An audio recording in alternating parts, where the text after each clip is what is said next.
Bienvenue à vous, bonjour, bon réveil dans la matinale week-end. On est ensemble jusqu'à 10h en ce dimanche 19 juin, un jour particulier puisque c'est encore un jour de vote, second tour des élections législatives. Nous saurons ce soir à quoi ressemblera notre Assemblée nationale pour les 5 prochaines années. Soirée spéciale à suivre évidemment sur CNews à partir de 17h. Autour de la table, Arnaud Benedetti. Bonjour Arnaud. Bonjour.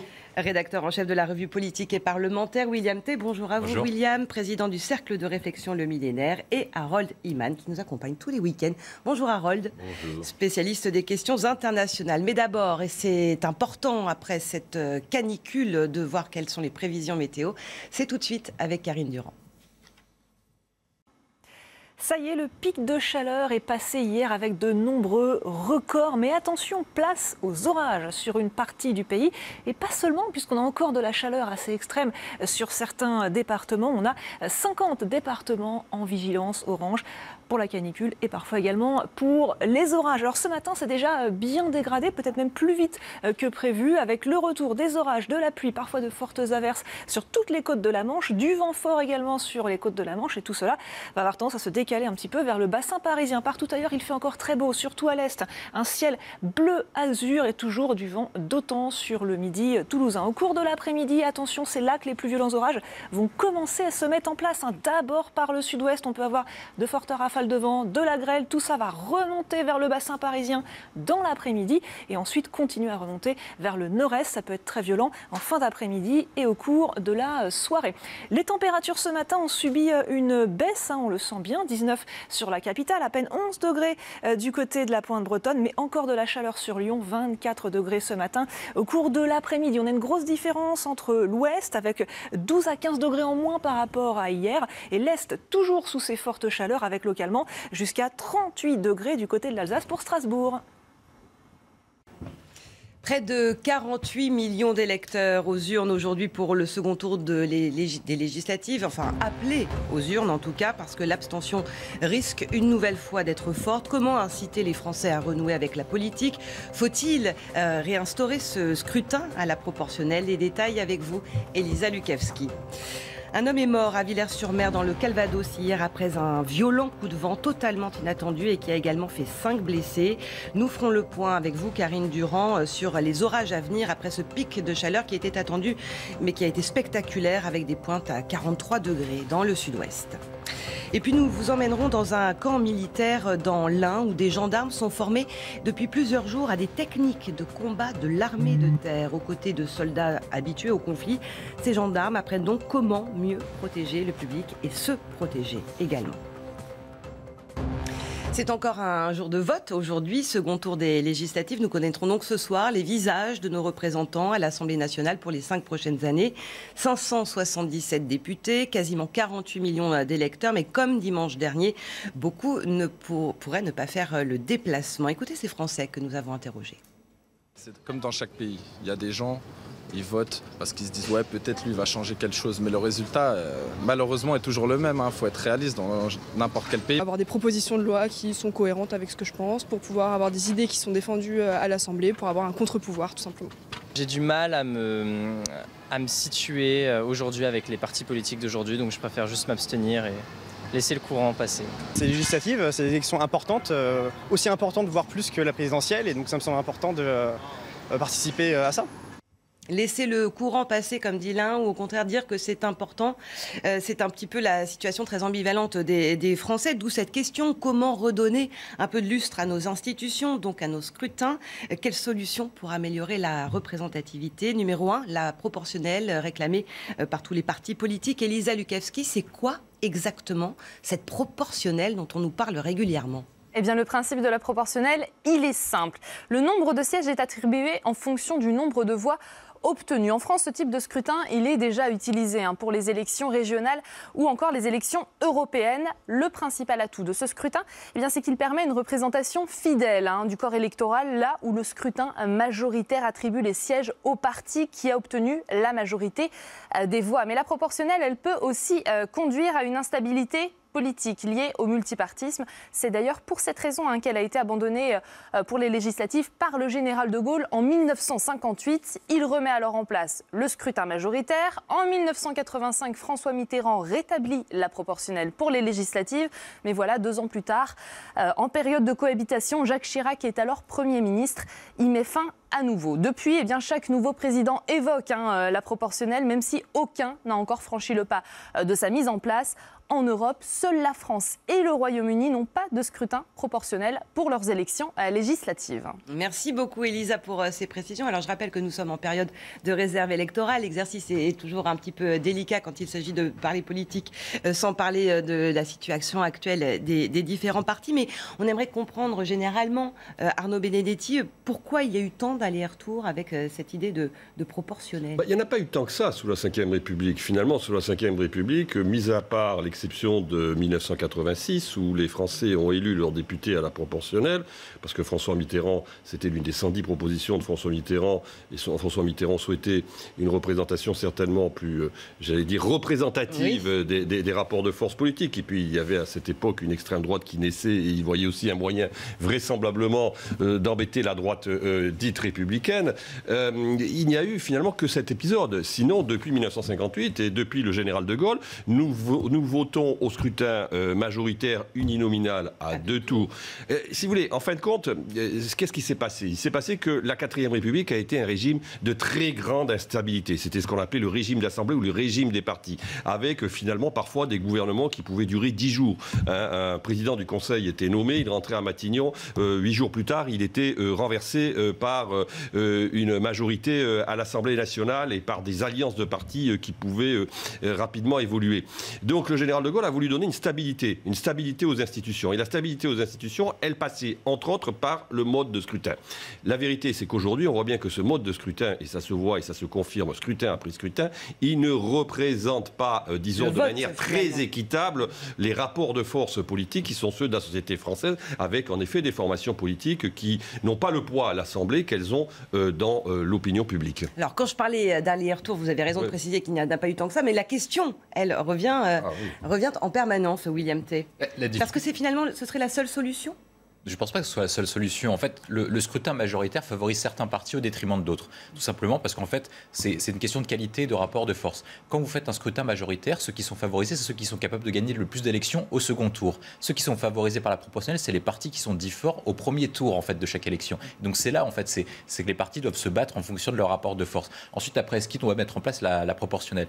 La difficulté de la proportionnelle, c'est que ça conduit en fait à une absence de majorité, dans la mesure où en fait, on a plusieurs partis politiques et qu'en France, à la différence des autres démocraties européennes, on n'a pas la culture de ce qu'on appelle la coalition. Notamment en Allemagne, il est courant en fait que les partis s'allient entre eux pour former ce qu'on appelle une coalition avec plusieurs partis pour désigner. Non, le multipartisme, ça ne nous convient pas vraiment. Non. En tout cas... et en France, c'est un peu compliqué dans la mesure où il n'y a pas de tradition d'alliance de partis. Et en fait, le général de Gaulle le met en place, notamment le scrutin majoritaire, pour reprendre ce qu'a dit Arnaud Benedetti, pour favoriser en fait une majorité stable et ce qu'on appelle la majorité parlementaire. Et donc le fait majoritaire. Et ça permet notamment à un seul parti politique d'avoir ce qu'on appelle une majorité absolue pour pouvoir gouverner seul. Et ce qui ancre en fait le pouvoir de l'exécutif par rapport au pouvoir du législatif. Si vous mettez en place la proportionnelle et que vous voulez en plus avoir une majorité stable, il faut mettre une proportionnelle avec ce qu'on appelle une prime majoritaire, comme ce qu'on a aux élections régionales. C'est-à-dire que le parti, vous mettez en place en fait tous les partis sont représentés par la proportionnelle et en plus le parti qui arrive en tête obtient une prime majoritaire. Souvent, ce qui se passe, c'est qu'on donne 33% des sièges au parti arrivé en tête, ce qui permet d'établir une majorité. Oui, le risque, en effet, c'est avec ce qu'on appelle la proportionnelle intégrale, c'est d'empêcher toute forme de majorité qui soit stable. Mais vous avez différentes formes de proportionnelles, et ça a été rappelé, c'est-à-dire que vous avez des proportionnelles qui peuvent, en effet, ne pas empêcher la constitution de gouvernement et de majorité stable, et c'est ce vers quoi il faut vraisemblablement s'orienter. Pour répondre totalement à votre question, finalement, est-ce que ça permettrait de ramener les Français vers les urnes ? C'est un des éléments, mais ce n'est pas le seul. indéniablement. C'est-à-dire qu'en effet, il ne faut pas considérer que le mode de scrutin est la seule raison qui explique la désaffection des Français aux élections, quelles qu'elles soient. Je prendrai le cas des élections régionales. Aux élections régionales, vous avez un scrutin, ça a été rappelé, un scrutin qui est un scrutin proportionnel. On a vu qu'aux dernières élections régionales, le taux d'abstention était particulièrement fort. Donc il ne faut pas, si vous voulez, faire un lien automatique direct, entre le mode de scrutin et, j'allais dire, la participation électorale, même si ça ne peut que l'améliorer. Il y aurait d'autres solutions ? Je pense que la raison de l'abstention, c'est que, elle est multiple. La plupart, c'est qu'une partie d'entre eux, c'est ce qu'avait rappelé Brice Neinturier dans son livre « Plus rien à faire, plus rien à foutre », c'est qu'elle est choisie. C'est-à-dire qu'il y a 25 à 30% du corps électoral qui, de toute façon, ne votera jamais, hormis peut-être à l'élection présidentielle. Il y a une autre partie qui ne sont pas représentées par l'offre politique. Donc, est-ce que c'est vraiment en changeant le scrutin qu'on changera l'offre politique ? La question, c'est davantage de se concentrer sur pourquoi est-ce qu'il y a de l'abstention, en raison du manque d'efficacité des solutions, du fait que la France soit en crise de façon permanente depuis une quarantaine d'années, etc. Et répondre aux solutions que davantage, à chaque fois, changer les questions du scrutin. En fait, moi, je trouve que la question institutionnelle et la question du scrutin est une facilité, notamment pour éviter de se poser des questions de fond sur pourquoi est-ce qu'on a l'abstention. La forme plutôt que le fond, et ça, c'est bien dommage. Harold. La proportionnelle produit des effets complètement différents selon le pays où on se trouve. En Israël, ça crée une instabilité quasi permanente. Et en Allemagne, les partis s'assoient et ils négocient pendant 8 semaines. Ils ont une tradition de coalition, c'est ce que disait William tout à l'heure. Parfaitement, c'est ça. La tradition de la coalition, c'est ça qui rend la proportionnelle plus stable. Mais quand on ne l'a pas, comme en Israël, là, on peut avoir 4 élections en 2 ans. Et ce qui pourrait être le cas en France, si on imagine qu'on n'a pas cette tradition qu'ont les Allemands. Oui, enfin, il faut se méfier parce que d'abord les choses évoluent, mais moi ce que je crois c'est qu'en effet, bon, il y a des traditions politiques qui font qu'on ne peut pas avoir, si vous voulez, la même relation à un mode de scrutin en fonction des différents pays. Mais ce qui est vrai aussi, c'est que malgré tout, même l'instabilité, regardez la 4ème République, c'est très intéressant, l'instabilité n'a pas empêché la 4ème République de fonctionner. La 4ème République ne tombe pas, on l'oublie historiquement, à cause de son instabilité. Elle tombe parce qu'il y a un conflit qui est la guerre d'Algérie qui va entraîner sa chute. Mais en Israël, malgré tout, qu'on le veuille ou non, ça fonctionne. Alors ça fonctionne avec, en effet, parfois des difficultés, mais ça fonctionne. On en vient à cette nuit sûrement compliquée pour beaucoup d'entre vous, tant les températures ont grimpé en battant tous les records, 42,9 degrés dans le sud-ouest du côté de Biarritz. Bonne nouvelle, on arrive enfin au bout de cet épisode caniculaire. On va en parler dans un instant avec vous, Karine. Mais d'abord, ce terrible accident à Villers-sur-Mer, c'est dans le Calvados. Un kitesurfer a perdu la vie après le passage d'un très fort coup de vent. Il y a au moins 5 blessés. Le ciel s'est assombri en quelques minutes à peine. Le vent s'est déchaîné. Surprenant tout le monde sur la plage. Une cellule psychologique a été mise en place et les dégâts matériels sont nombreux. Toutes les cabines de bord de mer ont notamment été détruites. Alors Karine, c'est un phénomène impressionnant qui n'était pas attendu. Pas du tout prévu par aucun organisme météo. Alors, Météo France est encore en train d'étudier le phénomène. Effectivement, ce n'était pas prévu. A priori, ce qui s'est passé, c'est qu'on aurait eu une forte instabilité au moment de la rotation des vents. Ce qui était prévu, c'est que le vent tourne au nord, ce qui a rafraîchi l'ambiance, mais ça a créé beaucoup d'instabilité car on avait un très fort contraste entre le vent frais du nord qui arrivait et l'air surchauffé qui était présent au sol. Cette instabilité, elle a commencé à générer des orages et a priori, on aurait eu ces fortes rafales de vent à l'avant de ces orages. Ce serait monté à 100 km à l'heure, mais on n'a pas vraiment de mesure sur la zone, donc on n'est pas certain. Donc on ne sait pas encore comment le définir précisément. On se contente pour l'instant de forts coups de vent. Voilà, forts coups de vent ou fortes rafales à l'avant des orages peut-être. Il faut rester prudent parce que justement on attend des orages, Karine. Des orages qui sont possiblement violents à partir de cet après-midi. Il y a d'ailleurs une vigilance orange qui a été lancée par Météo France. À partir de 18h jusqu'au bout de la nuit, on pourra avoir des orages qui vont débuter sur le sud-ouest, qui vont se prolonger ensuite vers le bassin parisien et puis ensuite vers les régions de l'Est. Alors attention, ces orages, ils ont un fort potentiel de grêle, peut-être même de grêlons géants comme on l'a connu il y a quelques semaines, de fortes rafales de vent, encore une fois peut-être supérieures à 100 km à l'heure et de la pluie très abondante sur des sols très secs, donc peut-être des ruissellements, voire des inondations. On parlait de risque d'instabilité politique tout à l'heure, là c'est de l'instabilité dans le ciel de manière assez violente, parce que ça vient conclure un épisode de chaleur très précoce, très intense. Qui a été exceptionnel avec près de 200 records quand même enregistrés hier. La plupart sont des records de chaleur mensuels, mais on a eu des records de chaleur absolue. Ça veut dire qu'au cours de l'année, sur certaines villes, il n'a jamais fait aussi chaud, notamment en août, avec par exemple 43,4 degrés du côté de Pissos dans les Landes, à Biarritz Donetsk, 42 degrés 9. On a battu le record d'août 2003. À la pointe de Sokoa, dans les Pyrénées-Atlantiques, 42 degrés. À Lège, Cap-Ferret en Gironde, 41 degrés 9. Ce samedi 18 juin va arriver en tête des journées qui présentent la plus forte anomalie thermique chaude. C'est-à-dire que le plus grand écart par rapport aux moyennes, c'est l'une des journées qui présente ce plus grand écart par rapport aux moyennes. Merci beaucoup Karine. On en vient à la situation en Ukraine avec les combats intenses qui se poursuivent à l'est dans le Donbass. Severodonetsk est toujours pilonné par les forces russes. À 150 km de là, à Donetsk, la capitale de la République autoproclamée russe. 5 civils ont été tués hier et 12 autres blessés dans des bombardements. Yann Effelé. Une pluie de 200 obus d'artillerie sur la ville de Donetsk, dans l'est séparatiste, sur la seule journée d'hier. Le chiffre est avancé par les forces pro-russes. Les bombardements se sont multipliés toute la journée, faisant plusieurs morts et des blessés parmi les civils. Plus au nord, le gouverneur de la région évoque des batailles féroces près de Severodonetsk. Dans la ville se trouve une usine chimique où des centaines de civils sont réfugiés. Les troupes russes tentent de prendre le contrôle de Severodonetsk depuis des semaines, pour l'instant sans parvenir à percer totalement. Car l'armée ukrainienne résiste, elle pilonne les positions russes grâce aux systèmes d'artillerie occidentaux.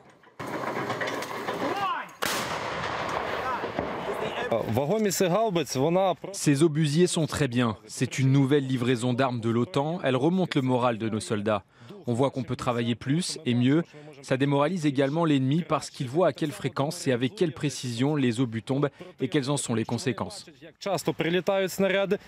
Pour l'ONU, la situation humanitaire dans le Donbass est extrêmement alarmante. L'eau, la nourriture et l'électricité viennent à manquer dans cette région, cible prioritaire de Moscou.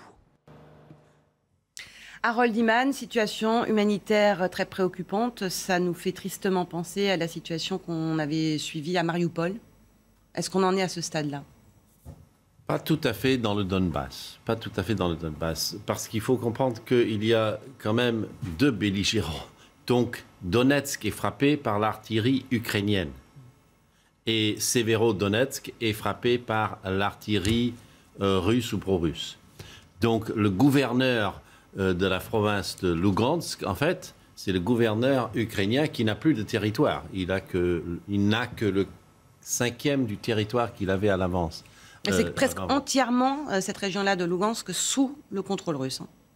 Selon, oui, les tâches mauves, c'est tout ce qui a été pris. Donc, le Donbass est divisé en deux départements, deux oblasts, pour utiliser le vocabulaire local, et il est à 90% pris.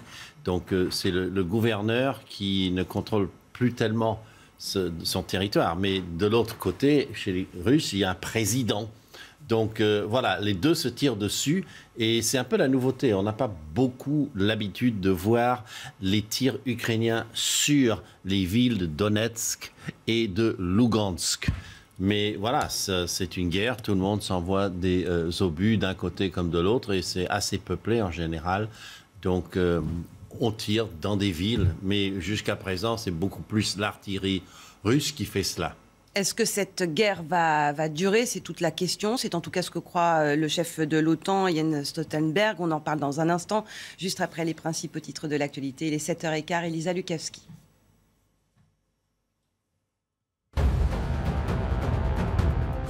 Une attaque à la hache a eu lieu hier dans le 20e arrondissement de Paris. La victime, un homme, a eu la boîte crânienne enfoncée. Il se trouve actuellement en réanimation. Il a été retrouvé gisant au sol par des promeneurs. Le suspect a lui été placé en garde à vue après un passage en cellule de dégrisement.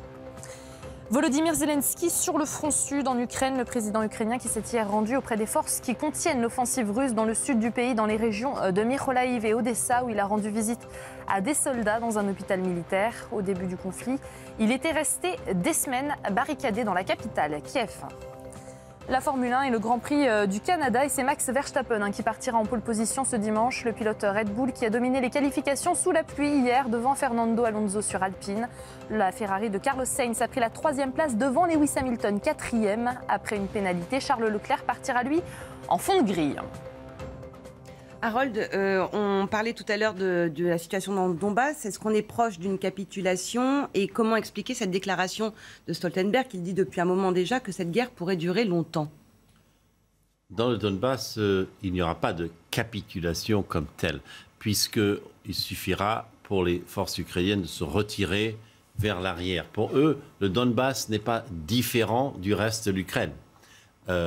Sur le plan constitutionnel, ils vont juste se retirer vers l'ouest.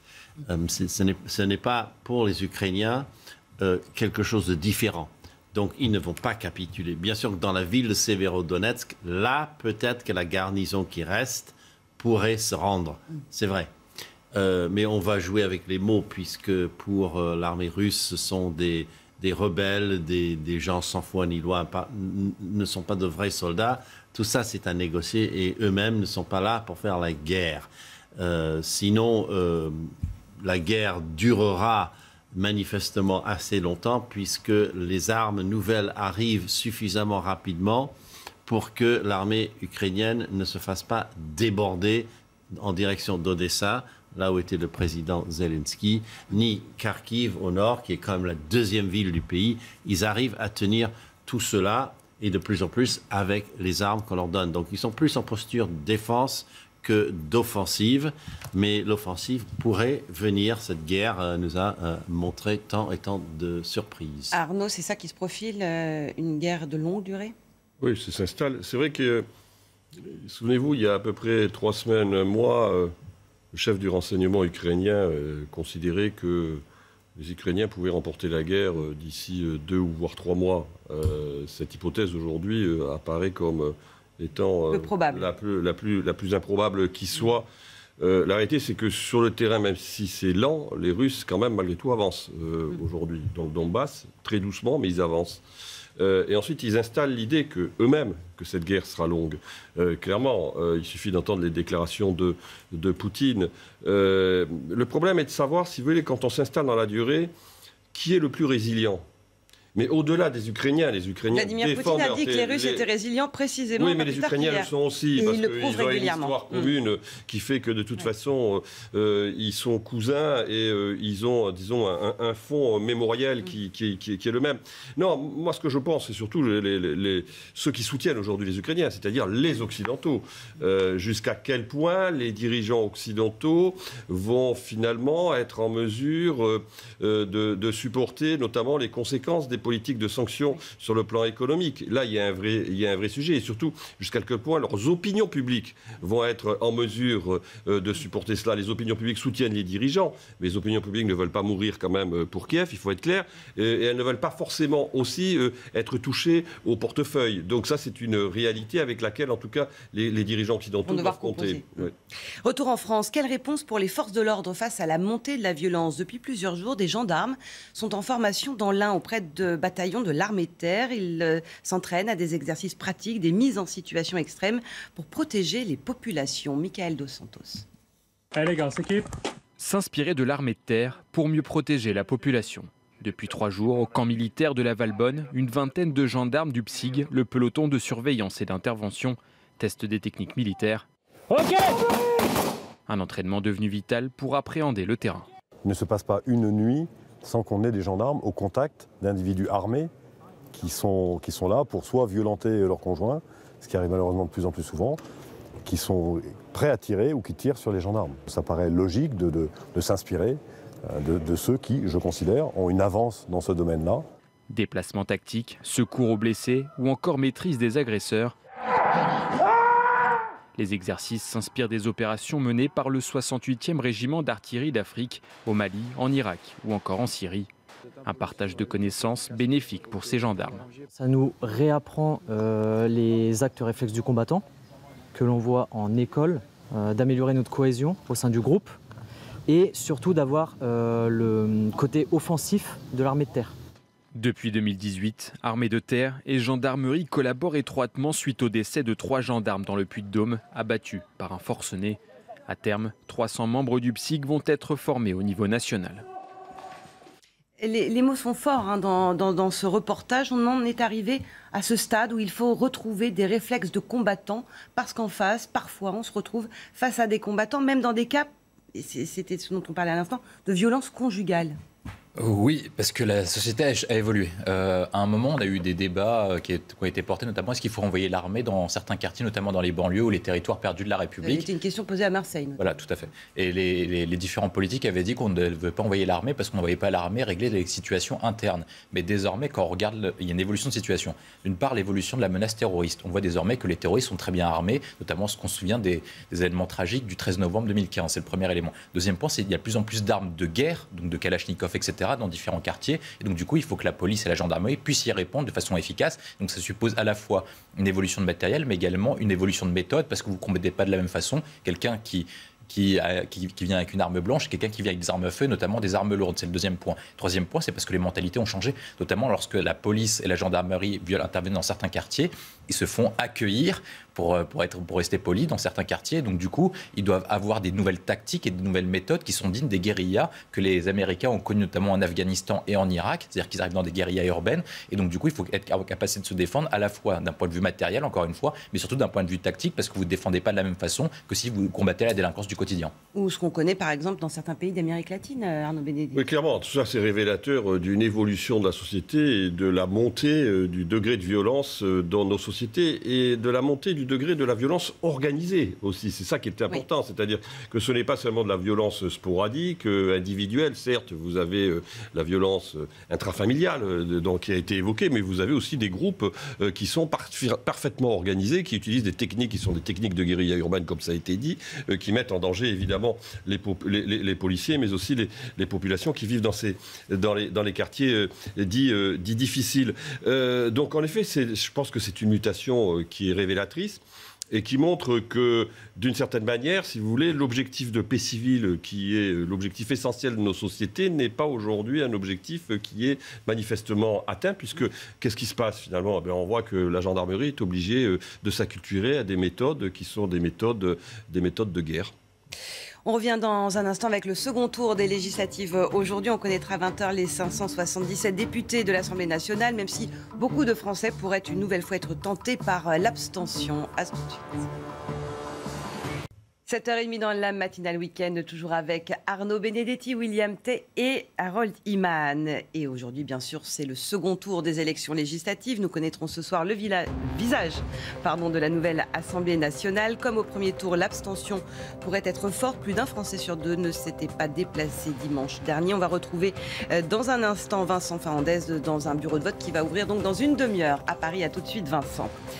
Nous reviendrons également sur cet incident dans les Yvelines. Un employé d'une base de loisirs a demandé à une femme portant le burkini de sortir de l'eau.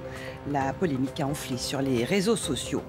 Et puis Volodymyr Zelensky encourage ses troupes et la résistance ukrainienne. Pour la première fois depuis le début de l'invasion russe, le président s'est rendu dans le sud du pays, à Mykolaiv et à Odessa, au bord de la mer Noire, alors qu'à l'est, les Russes continuent de pilonner le Donbass. Et rebelote donc, les Français à nouveau appelés aux urnes pour la 4e fois en 2 mois. Cette fois, c'est la dernière de l'année, second tour des élections législatives. L'abstention a battu un record la semaine dernière. Toute la question est de savoir s'il en sera de même aujourd'hui. Bonjour Vincent Fernandez, vous êtes avec Pierre-François Altermat dans une école, précisément, si j'en crois les images derrière vous, dans un gymnase du 9e arrondissement de Paris, où ça ne va pas tarder, c'est dans une demi-heure.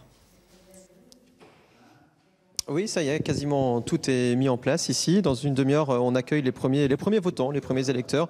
Vous le voyez, les bureaux d'émargement, les bulletins de vote également. Il y en a 2 pour ce second tour ici dans ce bureau de vote. Les isoloirs sont prêts également. Dernier préparatif, dernier réglage. Ici, sur ces bureaux d'émargement également, l'urne est prête à accueillir les premiers bulletins de vote et donc les premiers électeurs qui devraient arriver dans une demi-heure. Les responsables de ce bureau de vote nous disaient d'ailleurs il y a quelques instants que l'affluence n'était pas forcément au rendez-vous la semaine dernière. Donc on va surveiller ça effectivement ce matin à partir de 8h, donc dans une demi-heure. Je vous rappelle, vous l'avez dit d'ailleurs Isabelle, que la semaine dernière, près de 53% des Français ont choisi de ne pas aller voter. Merci beaucoup Vincent et à tout à l'heure tout au long de la matinée. Est-ce qu'on peut s'attendre, Arnaud Benedetti, à une abstention égale ou même supérieure à celle de la semaine précédente ? Dans tous les cas, c'est un des enjeux de cette élection. Je rappelle que la semaine dernière, il y a près de 25 millions de nos compatriotes qui ne se sont pas rendus dans les bureaux de vote, ce qui fait que nous avons eu un niveau d'abstention qui est historique pour une législative. Il était déjà historique en 2017, donc on a une progression de l'abstention qui est importante. Il peut y avoir des effets correcteurs entre deux tours d'une législative. C'est arrivé, c'est-à-dire que parfois il y a un petit frémissement de participation qui peut en effet opérer en fonction des enjeux. Adversaires qui se on a vu quand même que la plupart des candidats, que la plupart des responsables politiques, toutes tendances confondues, ces derniers jours, ont fait appel aux abstentionnistes parce qu'ils considèrent qu'il y a là des réserves de voix qui peuvent leur permettre à un moment donné de l'emporter dans un certain nombre de circonscriptions. Donc en tout cas, on verra bien. Mais il ne faut pas s'attendre de toute façon, quoi qu'il en soit, à un retour massif aux urnes ce dimanche. Ça serait en tout cas extrêmement surprenant. Même si on pourrait peut-être effectivement, en fonction des enjeux, assister à un petit frémissement, William T. Moi, je n'exclus pas, je suis d'accord avec Arnaud Benedetti. Je pense vraisemblablement que... Ça ne change rien. Au vu des enjeux, il y aura un petit frémissement, une petite hausse de la participation dans la mesure où l'enjeu du second tour est plus clair qu'au premier. Voilà, c'est-à-dire qu'en fait, comme l'a rappelé Arnaud, c'est que... Moins d'offres et un enjeu direct. Voilà, un enjeu direct, on sait à peu près quels sont les différents candidats, donc du coup, l'enjeu est beaucoup plus clair qu'au premier tour où il y avait vraiment beaucoup de candidats, et c'est comme aux élections européennes, c'est-à-dire que la multitude d'offres n'aide pas à la clarté du choix. Et surtout, quand on regarde les différents sondages, on voit notamment quel est le moment de prise de décision. On voit notamment qu'il y a eu plus de 33% de ceux qui ont participé, qui ont choisi dans les 2-3 derniers jours, voire même le jour du vote. Dans l'isoloir. Dans l'isoloir. Et donc, du coup, il est possible qu'on assiste à des frémissements, notamment une montée de la participation. L'enjeu, en fait, ça va être de savoir qui va s'abstenir en fonction de ce qu'on appelle l'abstention différenciée. Ça veut dire qu'il y a des catégories,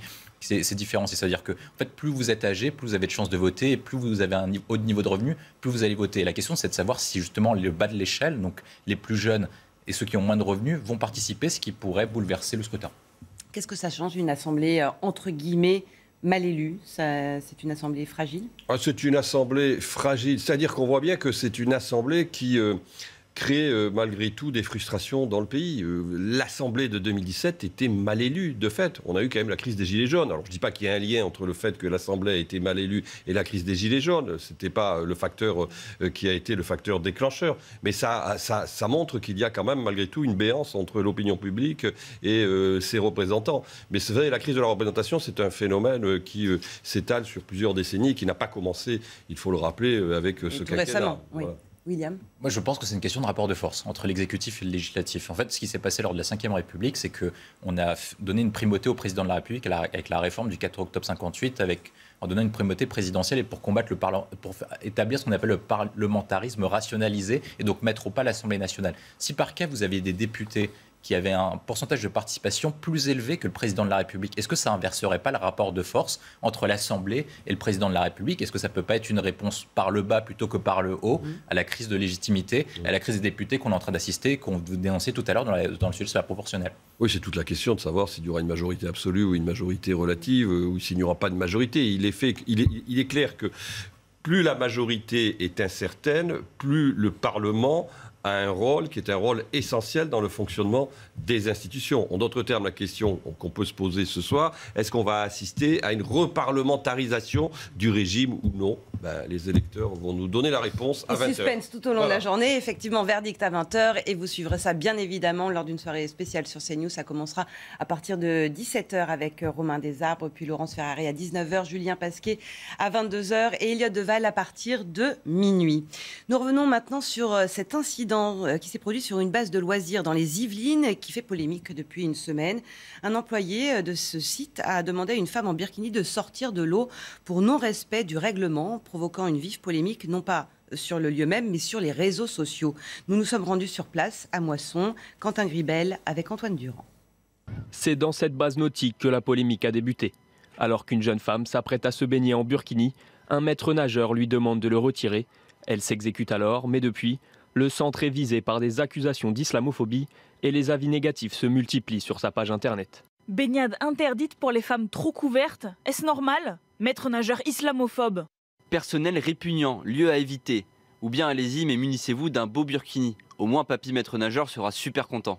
Le directeur de la base se défend de tout racisme, expliquant suivre le règlement défini par la région Île-de-France, propriétaire du site. Un règlement qui interdit le port de toute tenue couverte pour la baignade. J'ai peur que si on n'arrive pas à faire comprendre que les règles sont les règles et qu'il faut les respecter et que les règles sont valables pour tous et pour tout le monde d'une manière identique, on ait du mal après à pouvoir aussi garder des personnes sereines sur leur lieu de travail. Le dispositif de sécurité de l'île de loisirs a été renforcé et la gendarmerie a également été prévenue. Ce samedi, aucun incident n'a été à déplorer. William Tay, il y a la loi d'un côté, pas de règlement sur le burkini, et puis il y a les règlements intérieurs où là c'est interdit au même titre que la cigarette ou d'autres vêtements couvrants pour des raisons d'hygiène ou pour toutes sortes de raisons. Il y a deux sujets sur la question de la polémique du burkini et ce qui s'est passé au centre de loisirs. Le premier, c'est la question de ce qu'on appelle l'islamophobie ou la question de la règle et de l'évolution de la société. On a un choix, on a un double choix. Soit on garde les spécificités du modèle français qui a fait la singularité française et ce qu'on appelle l'exception culturelle française qui est basée sur un modèle laïque et unitaire, soit on se dirige petit à petit vers un modèle anglo-saxon qui opère par des accommodements raisonnables. C'est-à-dire, est-ce que les Français sont prêts à sacrifier leur modèle de vie pour opérer à ce qu'on appelle des accommodements raisonnables, comme ce qui se passe à Londres, à New York, où en fait les Anglais, les Américains opèrent des concessions pour en fait adapter les nouveaux entrants, donc les immigrés, à leur mode de vie et donc les laissent vivre selon leurs coutumes. C'est le choix qui est posé aux Français en fait pour ce siècle. Est-ce qu'on est prêt à abandonner notre modèle, notamment qui est mis sous pression avec la question de la mondialisation et l'augmentation des flux migratoires? Moi, je pense que les Français veulent garder le modèle unitaire et veulent garder leur spécificité culturelle. Ils l'ont montré à chacune des étapes, que ce soit dans les traités de libre-échange, sur les questions économiques, sur les questions sociétales, sur les questions régaliennes. Ils veulent garder leur modèle. Et maintenant, c'est comment on fait concrètement. Je pense qu'il faut opérer ce qu'on appelle une deuxième loi de laïcité. La première loi de laïcité en 1905 avait été opérée, même si ce n'est pas dit, contre l'Église catholique pour réduire l'influence de l'Église catholique dans le débat public. Pour réduire l'islam politique dans le débat public, il faut opérer une nouvelle loi de laïcité pour lutter contre l'islam politique et toutes ses dérives. C'est-à-dire qu'il faut dire que les musulmans... Depuis 2010, interdiction du port intégral dans l'espace public. Oui, mais il faut aller plus loin pour lutter, parce qu'en fait, à chaque fois, ils trouvent un nouveau dérivatif, une nouvelle provocation, comme le burkini, etc. Et donc, du coup, si vous ne mettez pas une nouvelle loi de laïcité pour lutter contre l'islam politique, vous n'avez aucune chance de donner les moyens à la fois aux maîtres de centres loisirs, aux administrations publiques, de pouvoir faire appliquer la loi et protéger le modèle français. Après, il y a un deuxième enjeu, c'est la question des réseaux sociaux. C'est-à-dire que les réseaux sociaux amplifient oui. et donnent du poids en fait à ce qu'on appelle la tyrannie des minorités. Vous avez des minorités qui sont minoritaires, même au sein des musulmans, ils sont très minoritaires, mais ils agissent de façon collective pour faire pression sur quelqu'un, pour que les personnes puissent avoir peur et reculent, notamment face à cette provocation et le port du burkini. Arnaud. Oui, enfin, tout a été dit. Là, en l'occurrence, c'est clair que le législateur va devoir se saisir manifestement du sujet parce que, si vous voulez, ce type d'incidents vont donner lieu à des polémiques constantes et, bien évidemment, des controverses sur le plan politique. Et le règlement intérieur, en soi, ne suffit pas pour régler ce type de problème. Je rappelle que c'est quand même, d'abord, le règlement intérieur, il est pris pour des raisons aussi d'hygiène. Il faut le rappeler. Et ce n'est pas, donc, un symbole religieux, parce que ça d'hygiène et de sécurité, en l'occurrence dans un lac. Particulièrement visé. C'est pour ça que les accusations d'islamophobie sont des accusations profondément malhonnêtes, en l'occurrence. Donc ça, c'est une réalité. Ensuite, il faut être clair, le burkini, c'est quand même le symbole, qu'on le veuille ou non, c'est un symbole politique. C'est un symbole politique, c'est un symbole de revendication d'une plus grande visibilité de l'islamisme dans l'espace public, et c'est un symbole, il faut le rappeler, vous l'avez dit, de soumission des femmes. Donc je ne vois pas comment, à un moment donné, le législateur ne pourra pas ne pas se saisir de ce sujet. Ça me paraît aujourd'hui une nécessité absolue, parce que sinon, on va, disons, continuer sur des controverses incessantes. La situation en Ukraine maintenant, Volodymyr Zelensky ne quitte que très rarement Kiev depuis le début de la guerre. Il l'a fait hier pour la première fois. Le président ukrainien s'est rendu dans le sud du pays, à Mykolaiv et jusqu'à Odessa, au bord de la mer Noire. Ce port stratégique où des millions de tonnes de blé sont bloquées. Écoutez. Je veux que vous sachiez que personne ne vous oublie. Nous sommes tous fiers d'avoir des médecins comme vous dans notre pays. Et nous savons que vous veillez sur nous pendant cette guerre. Mais avant, nous avions cette bataille qui était le Covid. Et malheureusement, les gens traversent beaucoup de ces batailles. C'est essentiel de se rendre sur place malgré les risques et de redonner le moral aux troupes. Oui, bien sûr. Mais pour Zelensky, le premier pas, c'était de rester à Kiev. Parce que Kiev était menacé. Maintenant, Kiev est moins menacé, il peut bouger un tout petit peu. Mais c'est peut-être un peu plus héroïque de rester à Kiev et de gérer que de se balader en province et je dirais, mettre en danger divers endroits où il pourrait se rendre. Et puis peut être ciblé aussi. Donc c'est dangereux.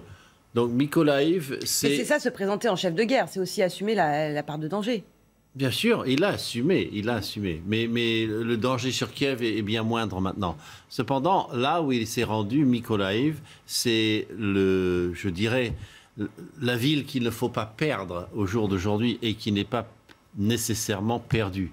Alors que Severodonetsk, dans le Donbass, est perdu. Si on a le temps, je peux montrer sur la carte du sud de l'Ukraine, on voit qu'il y a 2 fronts.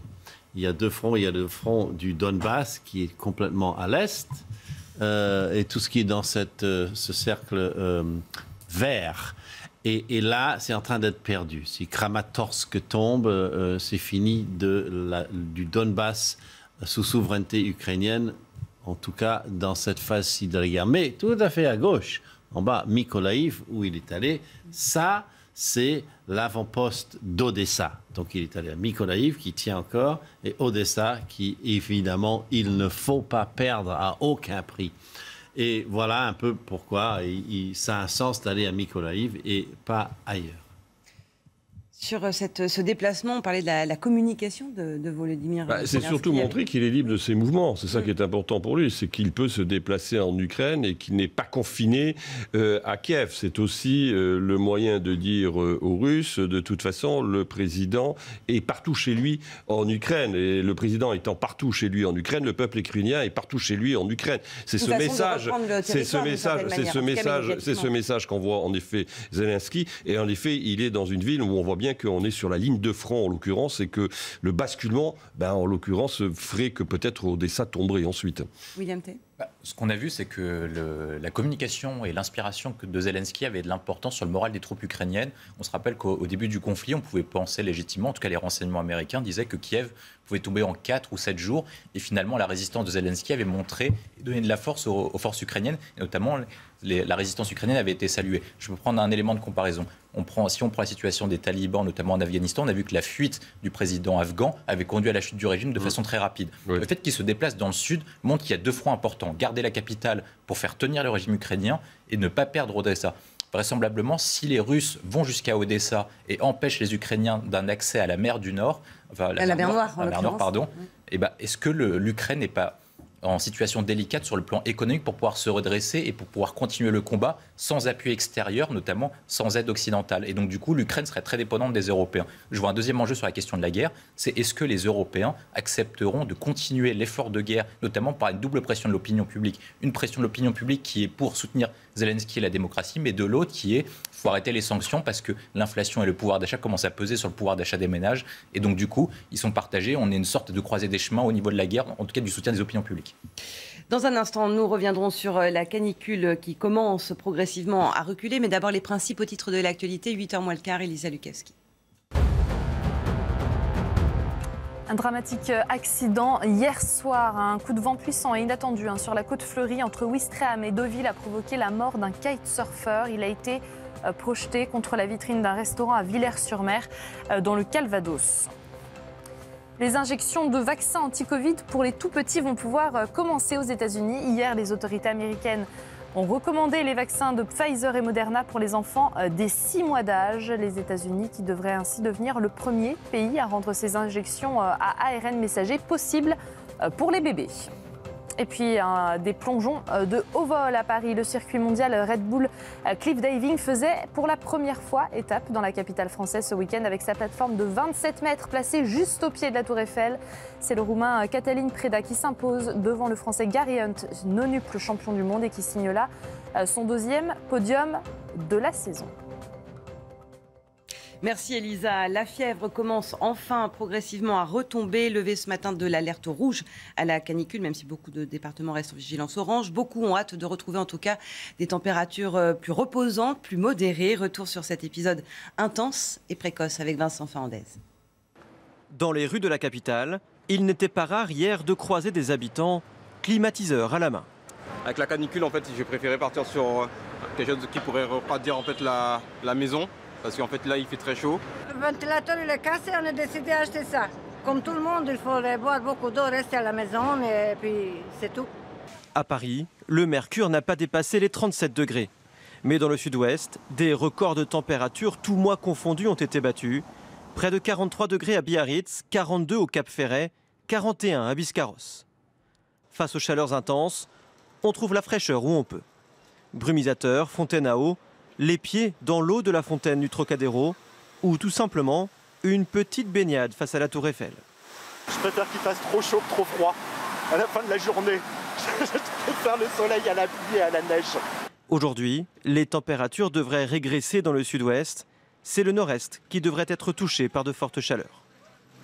Des fortes chaleurs donc encore dans le nord-est, Karine Durand, puis surtout des orages évidemment. Des orages, on en a eu quelques-uns déjà cette nuit, mais attention, c'est vraiment au cours de l'après-midi que ça va s'agiter, encore plus de la soirée et de la nuit. Des orages qui vont débuter sur le sud-ouest. Attention, le risque va être vraiment fort à partir de 18h et encore plus au cours de la nuit. Ces orages vont ensuite remonter vers le bassin parisien, là aussi ils peuvent être forts, et ensuite vers l'est. On peut avoir au cœur de ces orages de la grêle, peut-être même des grêlons géants comme ce qu'on a connu il y a quelques semaines, donc ça peut être destructeur localement, de fortes rafales de vent, parfois supérieures à 100 km à l'heure à l'avant des orages, et de violentes pluies en remontant vers le nord spécialement, des pluies qui vont arriver sur des sols desséchés, donc qui vont avoir tendance à ruisseler, donc peut-être des inondations. Il y a une alerte orange d'ailleurs émise par Météo France avec 50 départements. Il va peut-être falloir prévoir les parapluies pour aller voter aujourd'hui pour le second tour des élections législatives. Merci Karine. On l'avait presque oublié, le Covid se rappelle depuis quelque temps un autre bon souvenir. Contamination et admission à l'hôpital repartent à la hausse. Jean-François Delfrécy, le patron du conseil scientifique, préconise un retour aux gestes barrières et au port du masque dans les transports en commun. Yann Effelé. Après plusieurs semaines de baisse, les indicateurs repartent à la hausse. Davantage de cas positifs, plus 40 000 chaque jour en moyenne cette semaine. Progression également des admissions à l'hôpital, plus de 3 000 la semaine dernière, c'est plus 18% par rapport à la précédente. L'inflexion est générale en Europe. De nombreux pays connaissent une reprise de l'épidémie. Tous ont un point commun, les variants BA4 et BA5 s'y imposent de plus en plus, et ces deux membres de la famille Omicron se transmettent rapidement. Résultat, Jean-François Delfrécy, le président du conseil scientifique, préconise une 4e dose dès maintenant pour les plus de 60 ans. Il recommande également le retour des gestes barrières et du masque dans les transports. Quoi ? La 4e dose ? Oui, non, c'est bon là. Pourquoi pas ? Si on peut déterminer quelle sera la durée de son efficacité. Alors en été, on sait que les gens n'ont pas envie de mettre le masque, surtout avec les températures. Et j'ai l'impression que ces derniers temps, quand on a des proches ou des amis qui ont le Covid, c'est pas trop grave. C'est 2 semaines et puis basta quoi. Un vent d'espoir souffle du Portugal. Le pays précurseur de cette reprise épidémique enregistre une baisse des contaminations après un mois de forte augmentation. Place au sport, du rugby, et on connaît la finale du top 14. Dans cette rencontre, l'enjeu ne gâche pas le jeu, 2 équipes solides, mais dans chaque secteur, Montpellier a ce petit plus. Après une pénalité de Lucus sur le renvoi, un énorme plaquage de Serfontaine permet au MHR de récupérer le ballon. S'ensuit une belle action collective. Camara maintenant pour Mercer. Mercer qui passe les bras. Boutier, on va pouvoir écarter. Il y a peut-être un surnom à jouer avec ce ballon qui va aller jusqu'à l'aile. Jusqu'à devant la tête. Et le premier essai de ce match. Et c'est transformé, puis drop de Garbisi. Montpellier mène 10-3, mais tout peut aller très vite. Fin de première période, un nouveau drop, cette fois de Boutier, permet aux Cistes de mener 13-10 à la pause. Deuxième période plus fermée, Montpellier est moins réaliste et échoue à 2 reprises près de l'embut adverse, mais reste impérial en défense. Après Sidze enterre les espoirs bordelais d'une pénalité en fin de rencontre. Succès 19-10 du MHR.